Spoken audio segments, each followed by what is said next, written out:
Good morning. It's April 24th, day 42. Um, yeah, a little tired this morning. Slept in just a little bit. It's my day off. But don't worry, I do this every morning and I love to share it with you as well. So, anyway, here we are. GSC Live Mornings, Pastor Charlie from Rochester, Minnesota, having my first cup of coffee this morning from a mug that says Good Earth Village on it. Good Earth Village, for those of you not from this area, is our ELCA Lutheran Church camp. Good Earth Village is a descriptor of how we're able to celebrate God's good and beautiful creation in a 500 plus acre wooded hills Bible camp here in southeast Minnesota, where nature is celebrated. It's certainly not the only Bible camp that we've been to and our kids been to. I think of Luther Park in Chautauqua, Wisconsin. I think of Mount Carmel up on Lake Carlos, Luther Crest, Green Lake, and then all those other camps that I've been very fortunate to travel to with youth groups. As I think about those experiences traveling, one part of the experience is the suffering of separation from mom and dad if you're a younger child, the suffering of giving up some of the comforts of home, excuse me, um, suffering homesickness, suffering being apart from friends, the suffering of oh having to make new friends when you're very shy. Some of those youth trips I've been on, the suffering was of a different kind. When we would go on these 5 day long backpacking adventures where suffering took on uh, a real thing. Um, Backpacking until you couldn't go anymore, limitations on the amount of food you could have, you couldn't shower, you had to sleep in a tent with somebody else that didn't smell very good.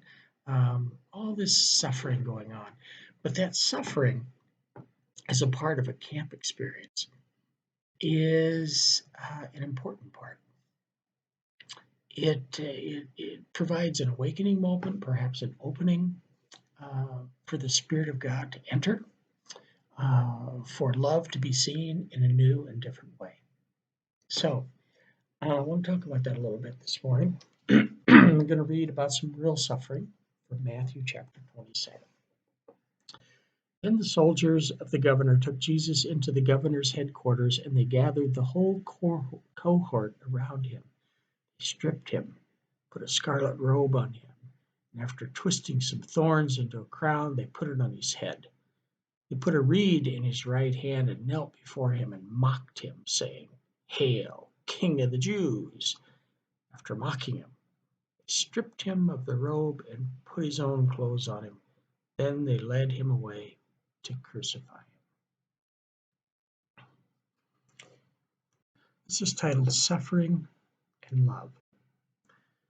The soldiers don't know the irony of their actions. The makeshift reed, scepter, and crown of thorns are but shadows of the royal accoutrements, usually made of precious metals and stones, of an earthly king. The soldiers unwittingly reveal the paradoxical truth of Jesus' reign. Humiliation makes way for glory.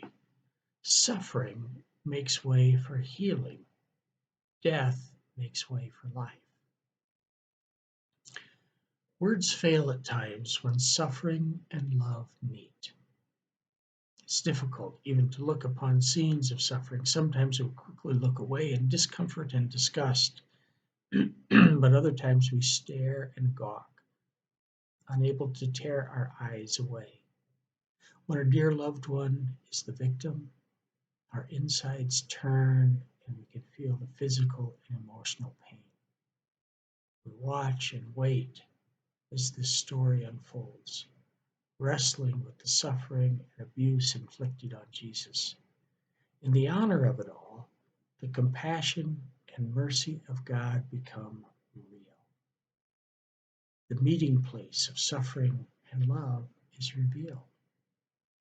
And even now we see the truth of Jesus' reign of forgiveness and mercy. It's not too hard to think about how our world is suffering right now. Perhaps you know friends and loved ones who are suffering. And in a sense, we're all suffering at times like this. Not that we would wish this upon anyone, ourselves or the entire world. But somewhere in the midst of this, I stake my life on the fact that God's love is in the midst of even this. Not the cause of it, but certainly there to walk with us through this. Let's pray. God of mercy and love, the suffering of Jesus reveals the lengths you will go to meet us in our pain and heartache. Strengthen us in times of trial and show us your mercy. Amen. Wow. Blessings to you.